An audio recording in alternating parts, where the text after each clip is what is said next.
Meanwhile, far across the jungle, Tessa and her team are ruthless efficiency. Exploring, they are hunting. They use flamethrowers to clear paths and heavy pulse rifles to annihilate any fauna in their way. Their path scorched crater where Deck's ship crashed. Tessa scans the area. She finds broken armor fragments, and more importantly, she finds drops of luminous green blood, Yautja blood. A wounded Yautja, a predator, is alive and on the move. Her primary mission is to secure Kalisk, but a live alien specimen is a valuable secondary objective, and her sister's signal is somewhere in the same direction. All paths are converging. At dawn, Deck, Thea, and Bud prepare to move. But Deck looks at Bud and shakes his head. He will not take the little creature further. Thea argues that Bud should stay with them, that he is part of their group now. Deck's response is rigid. I am Yautja. Our rules say we take no one on the hunt. We hunt alone. With that, he turns. Bud watches them leave. But then he quietly scampers after them, keeping a hidden distance. They stop by a waterfall to refill their water. Here, Thea challenges Deck's entire worldview. She says his father should not have killed his brother. Deck explains coldly that his father is the clan leader. His brother disobeyed an order, so he was weak. The weak are purged. Thea tells him about Earth, about wolves. The leader is called the Alpha, she says, the strongest. But the Alpha's greatest duty is to protect the entire pack, even the weak ones.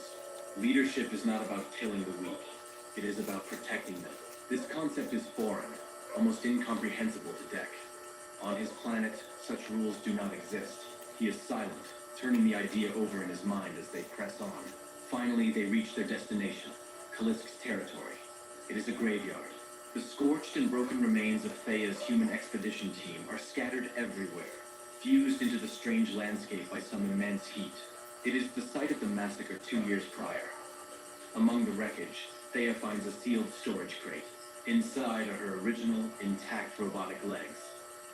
With deft movements, she reattaches them to her torso. Systems engage. Deck looks up at the towering, bone-like structures of the lair. He declares, "Today, I kill Kalis. Then I will be a warrior of my clan."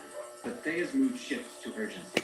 She tells them they must leave. Immediately, she reveals that when she reconnected her systems, she automatically sent a status update. Her sister Tessa now knows their exact location and is coming with a full combat squad. Wayland Yutani's mission was always to capture Kalisk, she explains. Tessa is here to complete that mission. She is a very dangerous warrior. Deck's eyes burn with fury. He feels betrayed. These machines are trying to steal his trophy, the prize that will restore his honor. Enraged, he storms away from Thea, deeper into the lair. He finds canisters of volatile chemical fuel left by the old expedition. In a reckless move to draw out his prey, he ignites the fuel, setting a large section of the fungal forest ablaze. The fire works. With a ground-shaking roar, Kalisk emerges. The creature is a nightmare of scale and power, a living engine of destruction with armored hide and massive claws. Deck doesn't hesitate. He charges. He is fast and agile, dodging swipes and landing precise cuts that slice through Kalisk's tough hide. Chunks of flesh fall away. But then, right before his eyes, the wounds begin to bubble and regenerate. The creature heals almost instantly. Frustrated, Deck presses the attack, but Kalisk is too powerful. One tremendous backhand blow sends Deck flying across the clearing. He crashes onto the very machine Thea used to attach her legs, and the heavy equipment pins him down. As he struggles, Kalisk stomps over him. Disarmed and trapped, Deck still refuses to yield. He pulls a combat knife from his belt. As Kalisk leans in to finish him, Deck uses all his strength to drive the blade deep into the creature's thick neck, twisting it with a furious roar. The creature staggers back, but to Deck's horror, it does not fall. The grievous wound begins to seal itself, flesh knitting back together at an impossible speed. Killing it is not going to be a matter of strength alone. Suddenly, a canister arcs through the air and lands between them. It explodes not with fire, but with a blast of cryogenic energy. Instantly, both Deck and Kalisk are frozen in place, encased in a layer of solid ice. A squad of combat androids marches into the clearing, led by Tessa. She is physically identical to Thea, but her demeanor is cold, calculating, and utterly without empathy. While her team secures the frozen Kalisk, Tessa approaches the immobilized Deck. She uses a scanner to probe his mind, trying to read his memories and intentions. But the Yautja mind is too alien, too disciplined. She cannot decipher it. No matter, she states flatly. You will work for us now. Nearby, Thea is reactivated by her sister. Tessa explains, almost proudly, that they now have not only Kalisk, but a live predator specimen. Thea is horrified. She pleads with Tessa to let Deck go, arguing that he is not part of the mission parameters. Tessa ignores her. This is a unique opportunity for experimentation. She injects a chemical control serum into Deck's neck, intending to turn him into a mindless weapon. Watching this violation, Thea makes a choice. Her newfound sense of loyalty and justice overrides her programming. She creates a diversion and uses a hidden tool to partially melt Deck's icy prison. Breaking free, Deck doesn't hesitate. He shoulder tackles the nearest android and dives into a deep, fast-moving river nearby, disappearing into the currents before Tessa's squad can open fire. Deck swims and runs, the chemical serum burning in his veins, but not yet taking full effect. He has one safe place to go, his brother's crashed starship. He returns to the wreckage. Here, he uses the ship's advanced medical systems to heal his wounds and, crucially, to purge the controlling serum from his bloodstream. Then, he sees it, his brother's battle mask, resting on a stand. It is a symbol of everything he wanted: honor, acceptance, power. He picks it up and, with a deep breath, puts it on. It fits. For the first time, he looks like the warrior he is trying to become. He has a choice. He could take the ship's escape pod and leave this death world forever, but he doesn't. He thinks of Thea, who helped him, and who is now a prisoner of her own twisted sister. He thinks of his own brother, who died to give him this chance. He will not run. Using the ship's fabricator and materials from the planet, he forges new, deadly weapons. A spear tipped with the planet's hardest crystal and a shoulder-mounted cannon. Then, he goes to find an ally. He tracks a massive footprint to a cave, and there, hiding inside the print itself, is Bud. The little creature is not just a random animal. Deck sees it. Bud has the same distinct eye pattern and scaled skin as Kalisk. Bud is Kalisk's offspring. They are both here for the same reason, to save their family.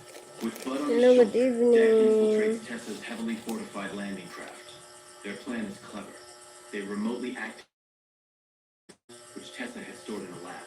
The legs spring to life, smashing equipment and causing chaos, diverting the security android. In fusion, Deck strikes with brutal efficiency, clearing a path to Thea's cell and returning her legs to her. Reconnected and at full strength, Thea tells him the dire situation. Tessa is preparing to launch Kalisk to Earth in a containment pod within 20 minutes. They have to stop the launch. As she speaks, a squad of androids corners them. Deck doesn't wait for them to attack. He unleashes a whirlwind of plasma and blades, destroying them all in a matter of seconds. But the real threat arrives. Tessa stomps into the hangar, now piloting a massive, heavily armed robotic exoskeleton. She is a giant of metal and wrath. She targets Deck, unleashing a barrage of missiles and energy fire. As Deck desperately evades, Thea slips away. She makes her way to the launch bay, where Kalisk is imprisoned in a massive transparent capsule. She tries to open it using her retinal scan, but Tessa has revoked her access. As Thea searches for another way, a security android spots her. Thinking fast, Thea pretends to be Tessa, using her identical appearance to buy a few seconds before knocking the android out. She then uses the defeated android's eye to bypass the lock. The capsule door is free. The enraged beast storms into the main hangar, where Tessa in her giant mech suit is hammering Deck with relentless fire. Kalisk attacks Tessa, but its claws scrape uselessly against the thick armor. Deck sees the opportunity. While Kalisk distracts Tessa, Deck uses his plasma cannon to target the mech's joints and power couplings. With its armor compromised, Kalisk seizes its chance. It grabs the damaged mech, rips it open, and swallows Tessa's cockpit whole, crushing the machine and the android inside. For a moment, there is silence. Kalisk turns and sees its offspring Bud, scurrying forward with Deck and Thea. The massive creature lowers its head, a gentle rumble in its throat as it nuzzles its child. It is a moment of pure, unexpected peace. But then, Kalisk convulses violently. From inside its body, a series of muffled explosions erupts. Tessa, using her last moments, has detonated her mech suit's core. Kalisk staggers and falls, dead. Bud lets out a heartbroken shriek, nudging its mother's still form. Tessa, her own body shattered but still functional, crawls from the wreckage. She fixes her cold eyes on Thea. Treason has only one punishment, she rasps. Death. She raises a weapon, aiming at her sister. But before she can fire, Deck's new spear impales her from behind. With a furious shriek, Bud leaps and severs Tessa's head with a single powerful bite. The threat is finally over. In the aftermath, the three survivors, Deck, Thea, and Bud, stand together. They are no longer hunter, tool, and pest. They are a clan. A new family forged in battle. Sometime later, Deck returns to his home planet. He stands before his father, the clan leader, and throws Tessa's robotic head at his feet. I have completed my hunt, Deck declares. His father scoffs. You are not part of this clan, he snarls, and signals two elite warriors to execute his son. Deck doesn't even use his plasma caster. With his new wrist blades, he dispatches both warriors in one swift, fluid motion. Enraged, his father attacks personally. But this is not the weak, uncertain Deck who left. This is a battle-hardened warrior. He parries every Hello, blow, Ma'am Vilma counters every Munoz. strike, Thank you for outmaneuvering the clan's watching. greatest champion. Realizing he is losing, the father activates his cloaking device, vanishing from sight. Deck was prepared for this. He starts his ship's engine that hurls fine sand into the air. The sand particles outline his father's invisible form, revealing his movements. Deck strikes, severing his father's weapon arm and pinning him to the ground. Wounded and defeated, his father offers him a place in the clan once more, acknowledging his strength. You are a greater warrior than your brother ever was. Deck looks down, his voice final. I already have a clan. On cue, Bud, now grown much larger and more formidable, emerges from the shadows. With a vengeful cry for Kalisk, Bud devours the fallen leader's head. Deck has avenged his brother. He takes his father's cloaking device and integrates it into his own armor. Thea is now at his side. The three of them stand together as a new unit. The old clan warriors growl in anger, surrounding them. But then, the sky darkens. A massive, unfamiliar starship descends, dwarfing all other vessels. The warriors freeze. Deck looks up, a sense of calm certainty in his stance. All, my mother is on that ship. The giant ship's ramp begins to lower. The film ends on this moment of profound change, leaving the fate of this new clan and the future of Deck's people wide open. And that is the epic story of Predator Badlands. On IMDb, the film has an average rating of 7.4 out of 10, based on over 55,000 viewer ratings. We hope you enjoyed this movie explanation. If you did, please share it with your friends and subscribe to our channel for more content like this. Thank you for watching.